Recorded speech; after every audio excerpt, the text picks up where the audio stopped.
한번 따라 하실까요? 주님만을 위해 살겠습니다. 나를 만나 주시옵소서.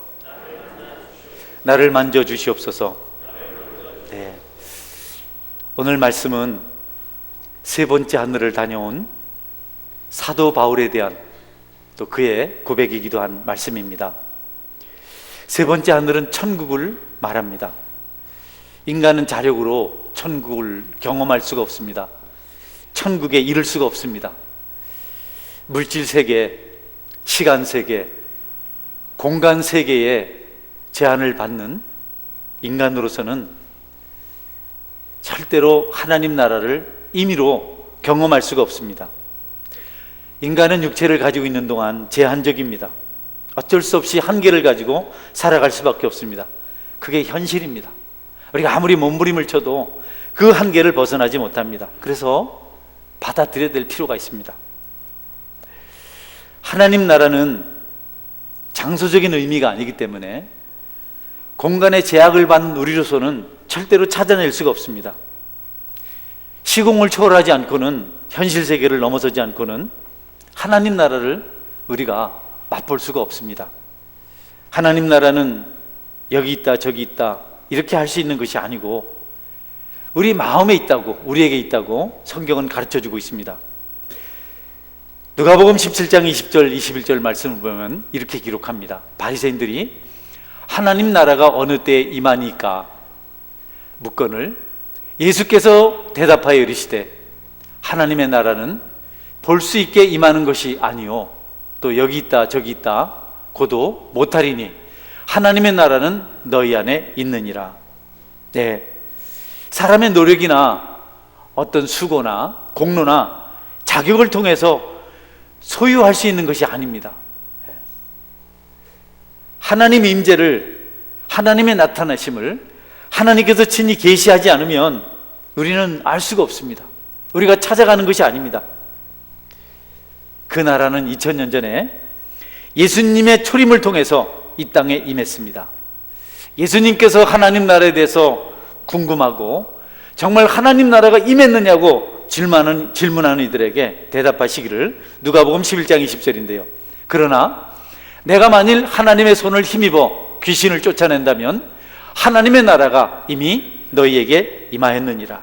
네, 하나님 나라가 임한 것에 대한 확실한 사인이 마귀가, 귀신이 굴복하는 것, 예수님 앞에 쫓겨나는 것을 예수님이 증거로 말씀하셨습니다. 그 나라가 2000년 전에 임했고 그리고 아직 이 땅에서 완전하게 드러나진 않았습니다. 그러나 점차로 그 나라가 가까워지고 있고 마침내 주님의 재림 때에 완전하게 드러나게 될 것입니다. 바울은 하나님의 방문을 받아서 그 나라를 경험했습니다. 예수 믿는 사람을 잡아가두고 박해하고 죽이려고 그렇게 가다가 정오의 태양빛보다 더 밝은 빛을 보고 그만 말에서 떨어지고 그런 과정을 통해서 예수님을 만났습니다. 그날 이후로 바울은 변화됩니다. 교회를 박해하는 자가 아닌 교회를 세우는 자가 됩니다. 그리고 그는 말합니다. 구원은 하나님 나라는 전적인 하나님의 은혜다. 우리의 노력, 우리가 애를 써서 수고를 해서 획득하는 것이 아니다. 하나님 은혜다. 나는 잘 안다. 나는 내가 교회를 핍박하고 성도들을 죽이고 잡아가두고 오죽했으면 예수님이 너는 왜 나를 핍박하느냐라고 내게 그렇게 말씀을 하셨을까?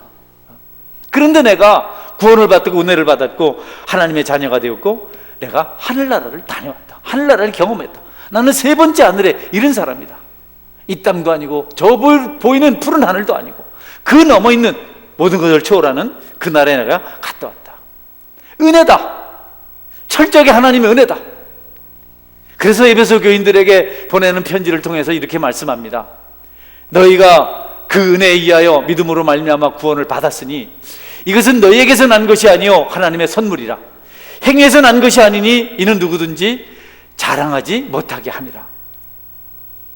여러분, 사도 바울이 하나님 나라는 구원은 은혜다, 우리 자격이 아니다, 공로가 아니다, 행위가 아니다 라고 자신 있게 편지를 써서 말하고 있는 것은 그가 충분히 그럴 만한 배경, 체험을 했기 때문에 그렇습니다. 교회를 잔인하게 박해하는 그런 존재였음에도 불구하고 용서해 주시고 하나님의 사도가 되게 하신 것은 은혜가 아니면 불가능하다. 나는 교회를 잠별할 목적으로, 남아있는 교회를 싹 없앨 목적으로 성도들을 잡아 가두고 죽였는데, 그런 나를 하나님이 소중한 직분을 주시고 사도로 섬기게 하셨다. 이게 은혜가 아니겠는가? 교회는 예수님이시다. 성도는 바로 예수님이시다. 그들 속에 교회가 예수님이 계시고 그 교회 속에 예수님이 계신다. 주님 분명히 말씀하셨다. 내가 왜 나를 핍박하느냐? 난 예수님을 본 적이 없었다. 만난 적이 없었다. 근데 예수님께서 나타나서 나에게 왜 나를 핍박하느냐 말씀하셨다. 나는 내가 핍박하는 예수라. 내가 언제요? 여러분, 교회를, 성도를 박해하고 그를 향해서 악한 일을 행하는 것이 바로 예수님께 하는 것을 알게 되었어요. 그래서 예수님께 행하는 악인 줄 알게 된 겁니다. 당국자들이 허락했고 법의 보호를 받으면서 교회를 박해하고 있었는데, 그런 사도를 찾아서 만나주시고 그리고 그는 다른 사람이 되었습니다. 여러분, 주님을 경험하시는 은혜가 있기를 주의 이름으로 축원합니다. 수고 아니에요, 노력 아니에요, 뭐 착해서 아닙니다. 절대로 아닙니다. 저는 저를 봐서도 압니다. 여러분을 봐도 압니다. 여러분, 미안합니다. 알아요. 아무 자격이 없는데 그냥 우리를 은혜로 만나주셨어요. 가장 중요한 것은 우리가 그분을 만나는 겁니다. 그분의 방문을 경험하는 겁니다. 그분의 손을, 그분의 만지심을 우리가 체험하는 겁니다. 그런 모든 것이 다 해결됩니다. 바울이 그것을 경험했습니다. 구원을 받았기 때문에 완전하다, 이런 뜻이 아닙니다. 하나님 만났기 때문에 나는 부족한 사람이 아니다, 나는 이제 모든 것이 분명히 확실한 사람이다, 그런 뜻이 아닙니다. 바울 같은 신실한 정도, 그가 노년에 말년에 나는 죄인 중에 괴수다, 나도 나를 어떻게 할 수 없는 아주 약한 자다 라고 말을 했습니다. 그러니까 우리가 예수 믿고 구원받았다고 해서 완전한 자처럼 오해를 하면 안 돼요. 아무것도 안 해도 되고 그냥 믿었으니까 끝났다, 이렇게 생각하면 안 돼요. 우리가 구원을 온전히 이루기 위해서 은혜 받은 사람답게 합당한 삶을 살기 위해서 끊임없이 수고하고 땀 흘리고 기도하고 노력해야 될 줄 믿으시길 바랍니다. 구원은 값없이 받았지만 그 구원이 완성되기까지 우리는 멈추지 않고 우리의 믿음 생활에, 우리의 모든 삶에 있어서 최선을 다해서 그 구원을 이루기 위한 노력이 있어야 된다는 겁니다. 그렇게 할 때 멀리 뵈던 하늘나라가 어느 날 우리에게 가까이, 우리에게 임하는 것을 우리가 경험할 수가 있습니다. 우리가 하나님 백성으로 살아가고 있지만 아직 영화의 몸을 입지는 않았습니다. 우리는 부족, 모순 투성입니다. 죄덩어리입니다. 죄덩어리. 영화롭지 않아. 이 정도가 구원받은 완성체라면 이게 무슨 의미가 있겠어요? 우리는 어느 날 지금 구원을 이루려는 참 열심히 있는 믿음 생활, 이런 것을 하는 과정은, 성화의 과정을 거쳐서 주님이 다시 오실 그때 영화의 몸을 입게 되는 것입니다. 그러므로 여러분, 성화의 과정에 있는 부족한 우리를 인정하고 그날을 기대하고 소망하면서 주님 오실 때를 또 기다리고 갈망하면서 매일매일을 우리가 경건한 사람으로 살아가기 위해서 힘쓰고 애쓸 수 있어야 합니다. 바울 사도는 이 은혜에 대해서 경험한 다음에 이것이 자기가 어느 순간에 기적을 경험했기 때문에 나타난 현상이 아니고 이미 오래전에 구약에 약속한 것임을 알게 됩니다.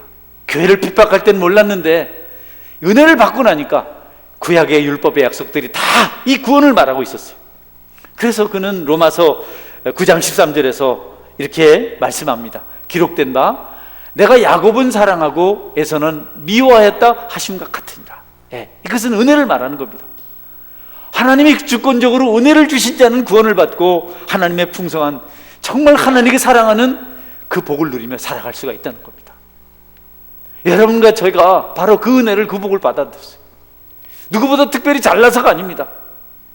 못나서 구원받지 못한 것이 아니고요, 하나님의 방문을, 하나님 만나주심을, 그분의 만지심을 우리가 경험하지 못했기 때문에 우리가 안타깝게도 여러분 구원받지 못한 자로 살아가는 것입니다.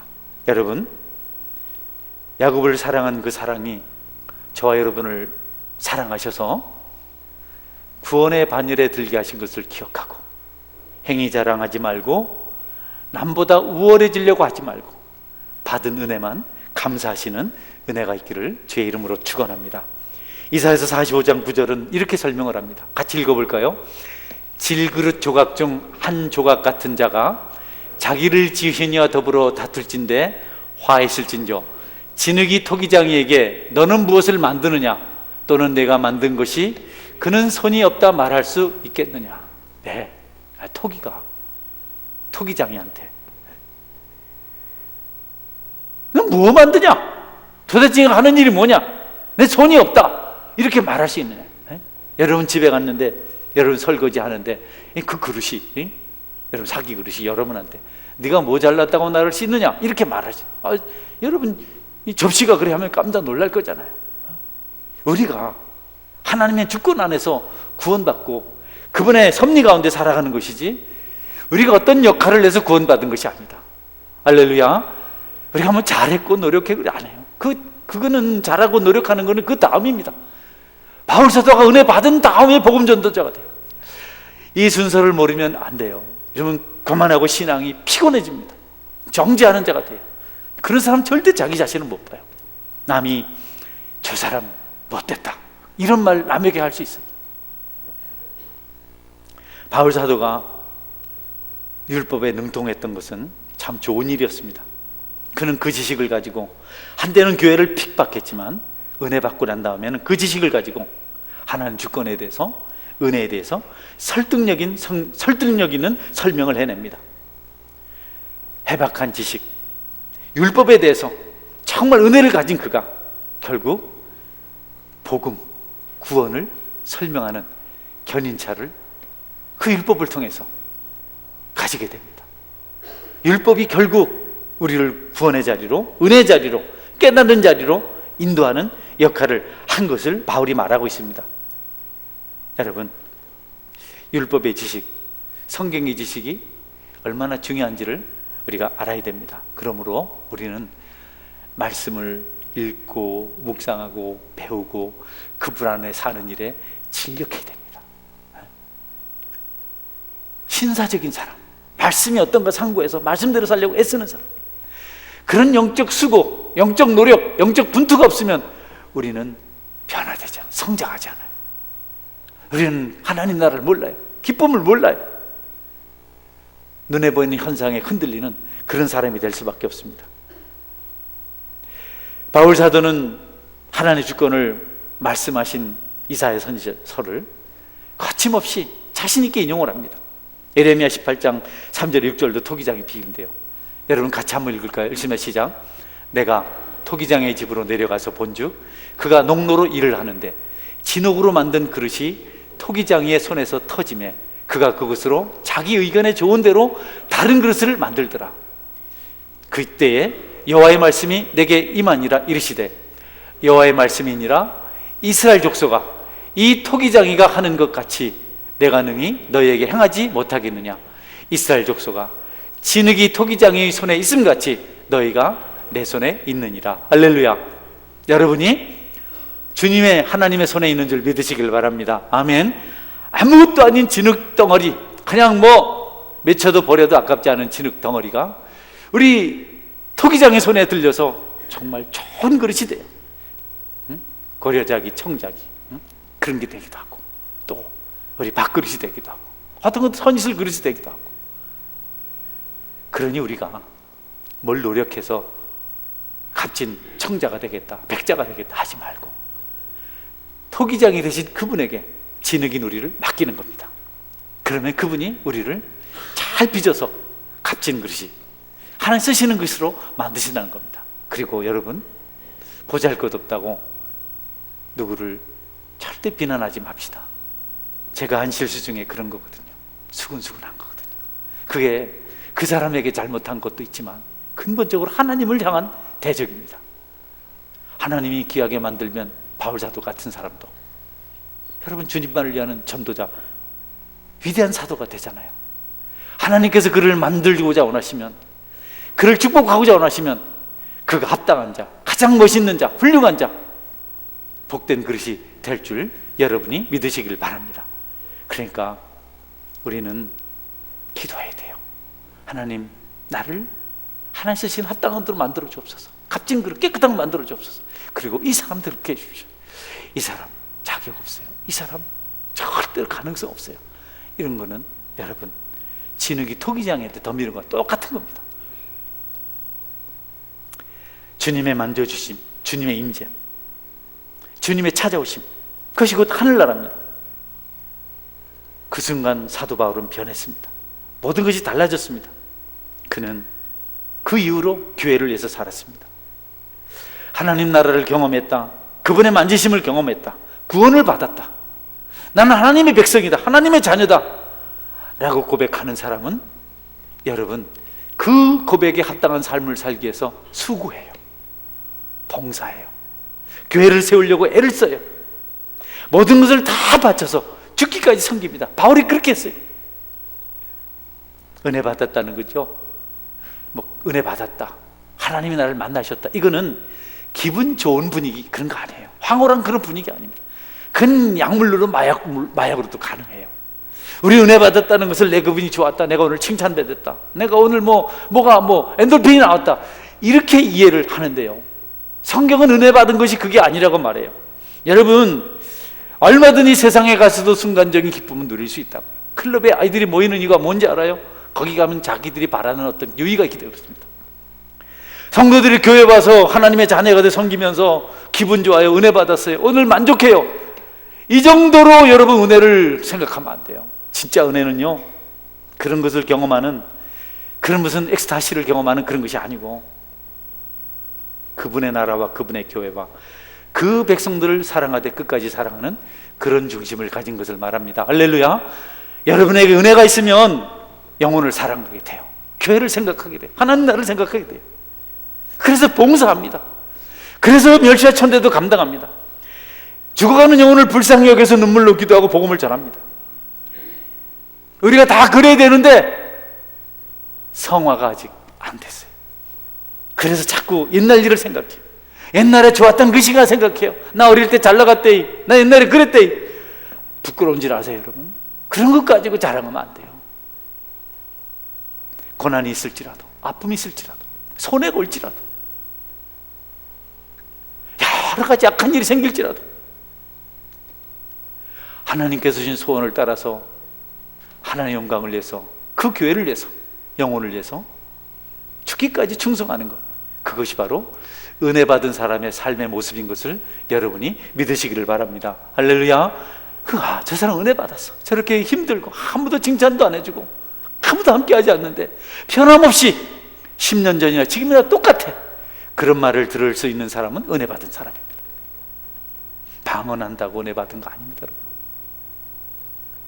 병 고친다고 은혜 받은 거 아닙니다. 병 고치고 나쁜 짓 하는 사람 얼마나 많은데, 방언하는 사람이 얼마나 계약한지 모릅니다, 여러분. 그렇다는 건 알고 그렇다는 건 아니고 그러거든. 그런데 여러분, 그런 건 못해도 하나님을 생각하면 십자가를 생각하면 눈물이 나고, 교회를 생각하면 잠이 안 오고, 성도들을 생각하면 수고를 해야 되겠다는 결심이 서고, 그 일이라면 고통도 손해도 모든 불이익도 감당할 수 있는 사람들, 그들을 하나님 기뻐하시고 그들을 은혜 받은 자라고 성경은 말씀하고 있습니다. 바울이 바로 그런 사람이었습니다. 은혜 받고 나니까 자기 자랑거리 다 배설물을 버렸습니다. 하물며 천국을 갔다 왔는데 천국 자랑을 안 해요. 네. 자칫 잘못하다가 다른 사람 상처 줄까 봐. 얼마나 자랑하고 싶겠어요. 하나님 나라에 오히려 디메지를 입힐까 봐. 어눌한 언어 실력으로 하나님 나라를 잘못 묘사해서 그렇게 될까 봐. 내가 하나님을 믿고 그분 나라를 위해서 충성하고 그분 말씀대로 살아가는 것, 이것이 내가 은혜로 사는 것이다.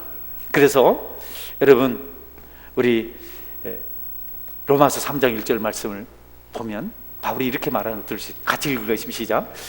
그런즉 유대인의 나음이 무엇이며 무엇이냐, 범사에 많으니 우선은 그들이 하나님의 말씀을 맡았음이니라. 할렐루야.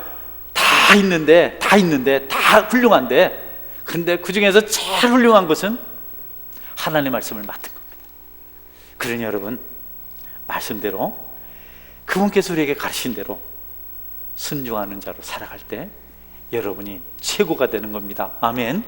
돈 많은 게 최고가 아니에요. 벼슬 높은 게 최고가 아니에요. 벼슬 자리 왜 들까는 모르겠어. 왜 높은 자리에 서고 싶어서 그렇게 몸부림 하는지 모르겠어. 그게 최고가 아니고 우선은 그들이 하나님의 말씀을 맡았습니다. 이것이 유대인에 나옵니다.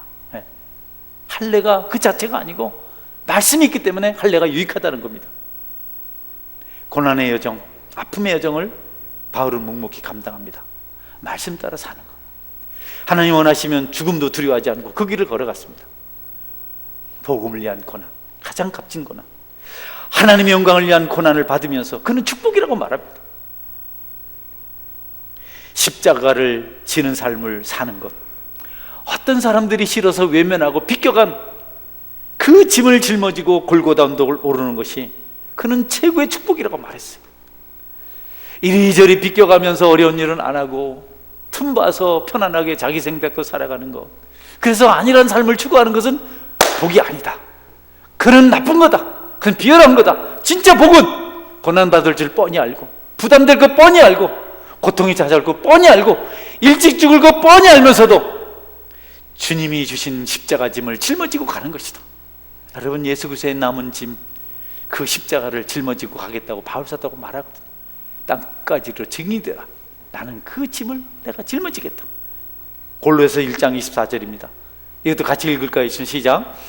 나는 이제 너희를 위하여 받는 괴로움을 기뻐하고 그리스도의 남은 고난을 그의 몸된 교회를 위하여 내 육체에 채우노라. 할렐루야. 어디 어려운 것 있으면 여러분이 짊어지시기를 주의 이름으로 축원합니다. 왜 부엌에 쥐가 나타나면 나를 불러요? 내가 뭐 지사냥꾼입니까? 목사님 바퀴벌레요.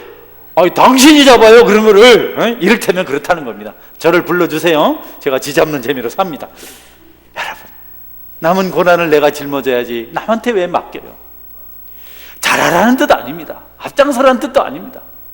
여러분이 짊어질 짐이 있습니다. 늘 피 흘리고 수고하라는 뜻도 아닙니다. 각자가 분량대로, 믿음의 분량대로 정직하게 그 짐을 짊어지면 합력해서 선을 이루는 것이죠. 주님을 위한 고난을 슬쩍 모면하고 그렇지 않은 곳에서 육체가 편안한 것을 꿈꾸는 것은 여러분, 진정한 은혜 받은 사람, 진정한 축복의 사람이 아닙니다. 선지자의 복이 무엇입니까?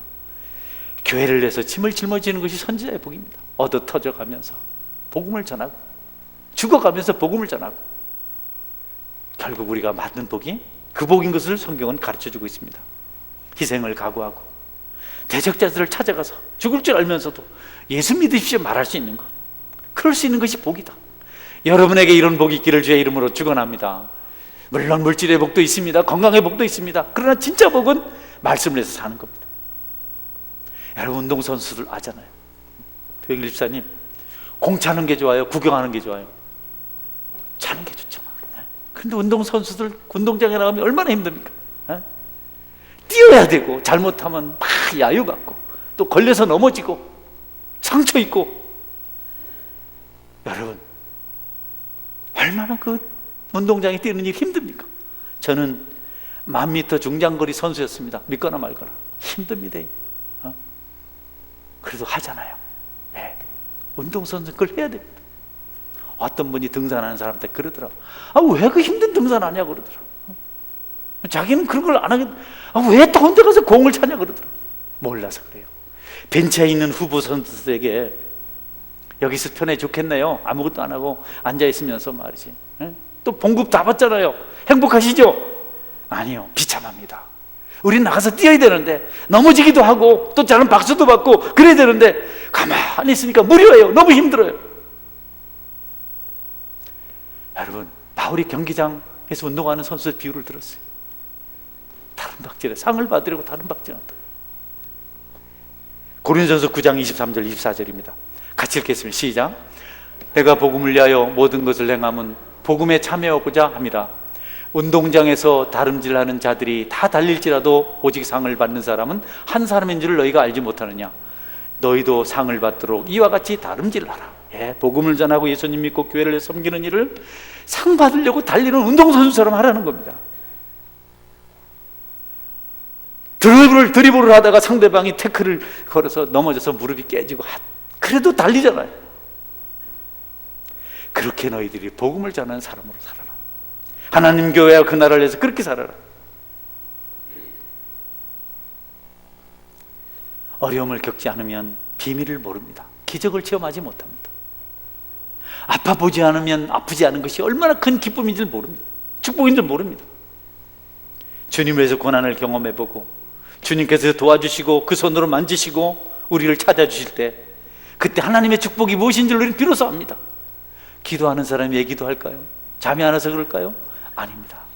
기도가 수고롭지만 기쁨이 있어요. 위로가 있어요. 신앙생활은 여러분 비껴가면 피곤한 것입니다.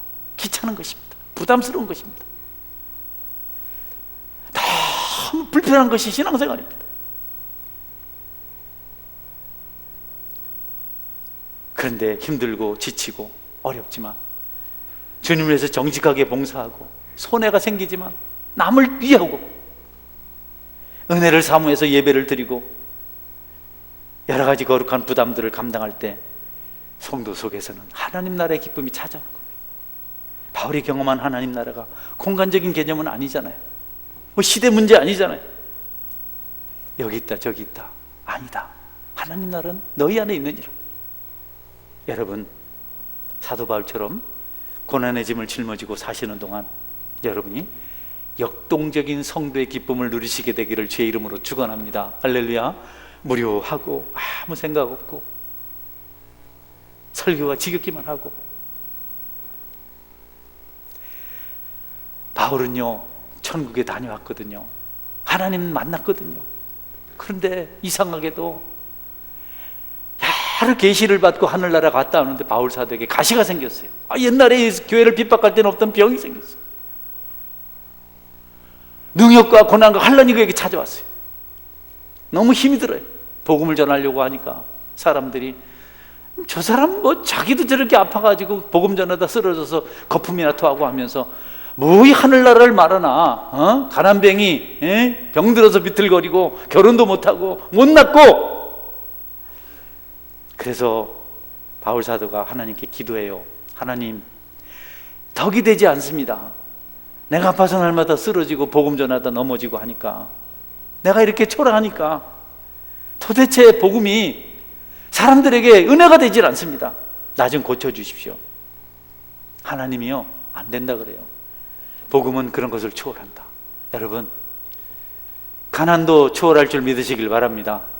무지함도 초월하실 줄 믿으시길 바랍니다. 병약한 것도 초월하시길 바랍니다. 그래도 바울이요 계속 기도합니다. 하나님 고쳐주십시오. 하나님 영광이 안 됩니다. 내가 하늘나라 갔다 왔다 하면 사람들이 나를 비웃습니다. 뭐 갔다 와도 별거 없네. 아프기도 하고 말이지. 하나님께서 말씀하시죠. 내 은혜가 내게 족하다. 내 은혜가 내게 족하다. 내 능력이 약한 그때에 강해짐이라. 이렇게 말씀하십니다. 하나님은 약한 자들을 통해서 일하십니다. 여러분 너무 최고가 되려고 하지 마십시오. 으뜸이 되지 못한 것 때문에 비관하지 마십시오. 박수갈채 못 받는다고 서운해하지 마십시오. 내가 이렇게 수고하는데 아무도 박수를 안 쳐주네. 그러지 마세요. 그러면 상이 없어요. 바울에게 사단의 사자 질병이 찾아왔습니다. 왜냐하면 교만하지 않게 하려고, 하나님 더 의지하게 만들려고. 가난하신가요? 병약하신가요? 무지하십니까? 뭔가 좀 세련되지 못합니까? 여러 가지 상처들이 있습니까? 그것이 하나님을 찾는 이유가 될 때 축복으로 바뀔 줄 믿으시길 바랍니다. 할렐루야. 나 가난해요. 나는 너무 못생겼어요. 못 배웠어요. 나는 참 불행해요. 나는 몸이 아파요. 나는 그래요. 그럼 끝입니다. 그런데 여러분, 그렇지만 하나님을 잘 섬겨서 거기에서 기적이 일어나면 그때 하나님께서 영광을 받으신다는 겁니다. 똑똑한 사람이 하는 건 당연하죠.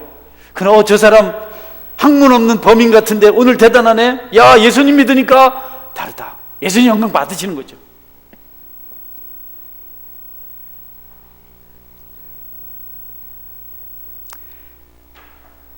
바울은 그래서 약한 것을 자랑했어요. 내가 아픈 것이 다행이다. 내가 아프기 때문에 하나님 능력이 나타나는구나.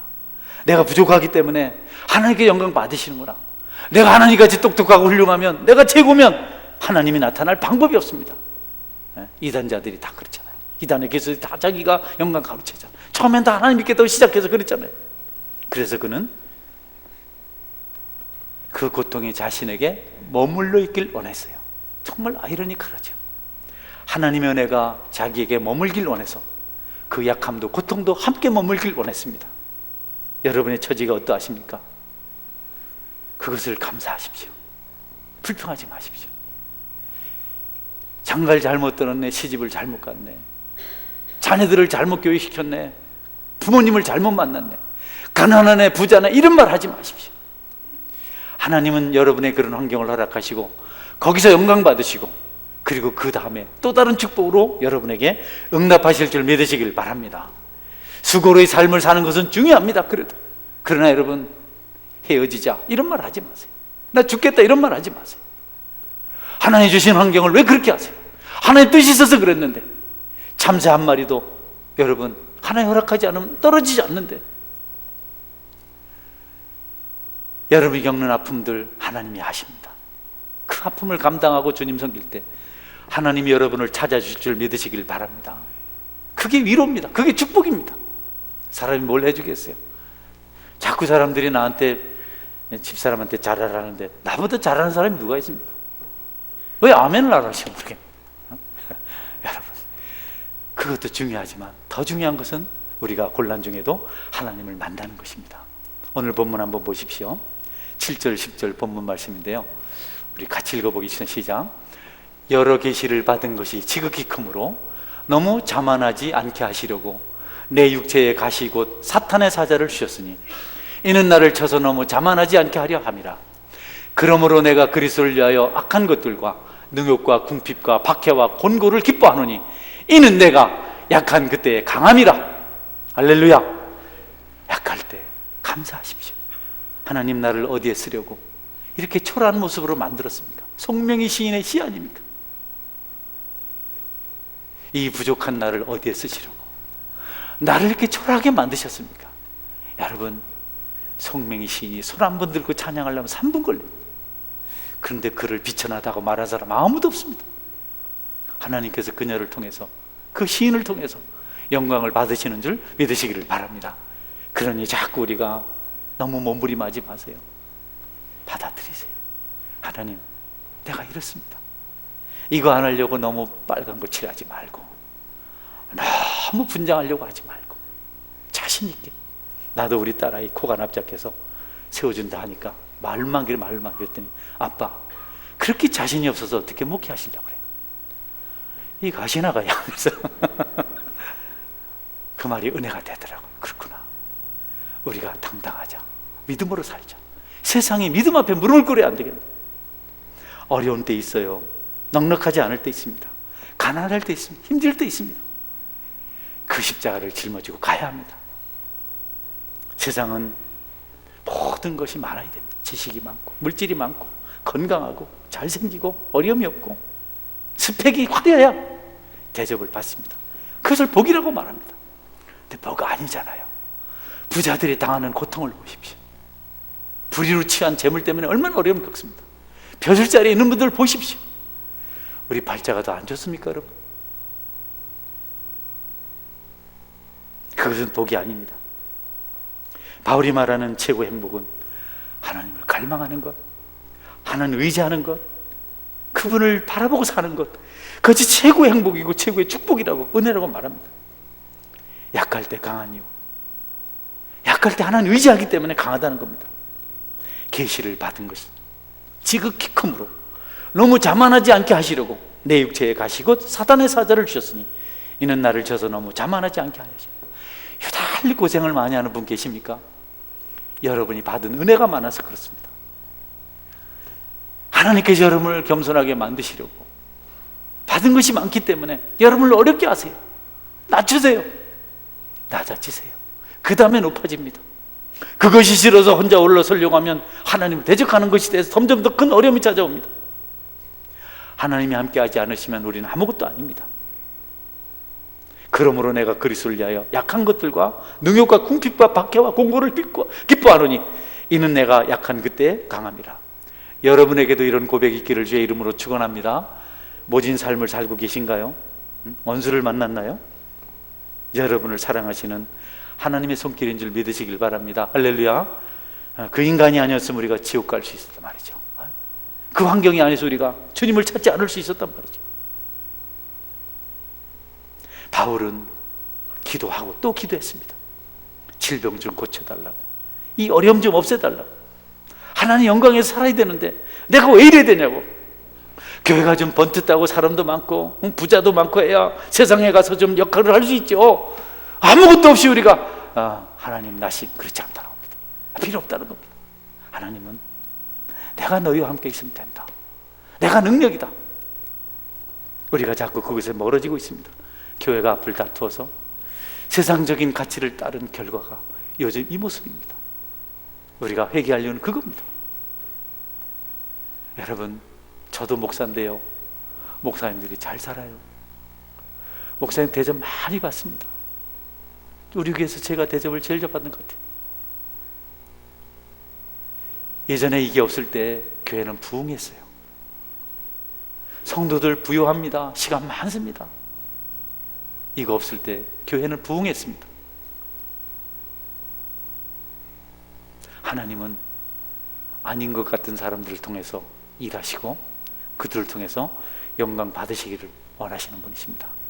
안진뱅이가 일어났을 때 세상은 하나님을 높였습니다. 죽은 자가 살아났을 때 하나님 영광을 받으셨습니다. 우리가 약하지만 하나님의 거룩한 일을 감당하게 될 때 하나님 영광을 받으십니다. 마지막 말씀입니다. 바울에게서 기도하는 모습을 볼 수가 있습니다. 간절히 3번이나 기도했습니다. 여러분은 바울보다 더 훌륭하다고 생각하십니까? 바울보다 믿음이 더 좋다고 생각하십니까? 그런 분 손 한번 들어보세요. 난 바울보다 낫다. 그런데 왜 기도 안 하시나요? 바울같이 죽은 자도 살리고 앞치마만 던져도 기적이 일어나고 마귀가 쫓겨나고 우상을 섬기던 자들이 그 앞에 무릎을 꿇고 신이라고 그렇게 부르고, 그래도 그는 기도했어요. 예수님은 어떻습니까? 정말 이 나라의 평강을, 이 나라의 건강을 원하십니까? 비평의 소리, 불만의 소리만큼만 기도하셔도 이 땅이 회복될 줄 믿으시기 바랍니다. 억울해서 눈물 흘리는 것만큼 기도하며 흘리면 축복이 찾아옵니다. 복음화를 해서 기도하시나요? 자녀들 위해서 기도합니까? 기도도 안 하고 자녀가 잘 되길 바랍니까? 여러분 왜 기도를 멈추세요? 여러분의 자녀가 평생 잘 될 것 같습니까? 지금 잘하고 있는 것 같습니까? 세상은 그들을 그냥 두지 않습니다. 세상은 그들을 완전히 마귀의 노예로 삼습니다. 가슴 아픈 일. 그런데도 눈물이 없고 기도가 없고 가슴을 찢지 않으면 이 땅에 무슨 소망이 있겠습니까? 여러분 어거스틴을 잘 알잖아요. 신의 도성, 녹국불원 이런 책을 써서 신학의 기틀을 마련한 아주 유명한 사람. 탕자 17살 때 벌써 애를 낳았어요. 거리의 여자하고 17살 때 어머니가 늘 기도했습니다. 그런데 어머니가 날마다 눈물 흘리며, 어거스틴 어머니 모니카 여사가 날마다 눈물 흘리며 기도할 일이 생겼어요. 아들이 이단에 빠진 겁니다. 암브로스 교회에 가서 늘 기도합니다. 예배당에 앉아서 울며 기도합니다. 하루는 암브로스 감독이 묻습니다. 여인아, 그때는 무슨 슬픔이 그래 많아서 밤마다 울며 기도하느냐? 목사님, 내 아들이 이단에 빠졌습니다. 나는 기도하지 않을 수 없었습니다. 여러분, 결국 모니카 여사는 호는 매브리코의 키는 작고 아무 볼품 없었지만 아들을 위한 기도를 포기하지 않아서 마침내 어거스틴이 회개를 합니다. 네. 아들을 회개한 아들과 함께 돌아오다가, 여러분, 돌아오는 길에 어머니가 천국으로 가요. 소원을 이룬 거죠. 여러분들에게도 모니카 여사와 같은 기도가 있기를 주의 이름으로 축원합니다. 지금 기도 많이 하십시오. 그녀는 평생 기도했기 때문에 마지막 순간에 결실을 봤습니다. 눈을 감고 천국을 갈 수가 있었어요. 여러분도 기도를 심어 놓으십시오. 자꾸 기도하십시오. 여러분이 이 땅에 없을지라도 여러분의 자녀를 하나님께서 양육하시고 세워질 줄 믿으시기를 바랍니다.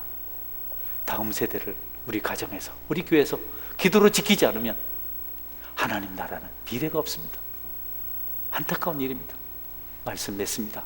성도 여러분, 여러분이 하나님의 만지심을 경험하시는 은혜가 있기를 주의 이름으로 축원합니다. 그게 전부입니다. 고난을 너무, 약함을 너무 불행하다 말하지 마십시오.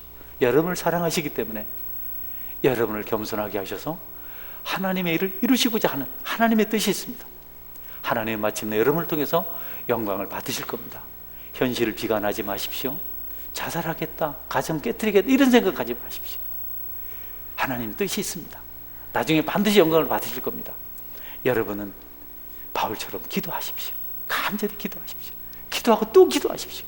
눈물로 기도하십시오. 바울이 어렵거든 모니카 여사처럼 기도하십시오. 여러분에게 이런 축복기를 바랍니다. 같이 한번 기도하겠습니다. 하나님,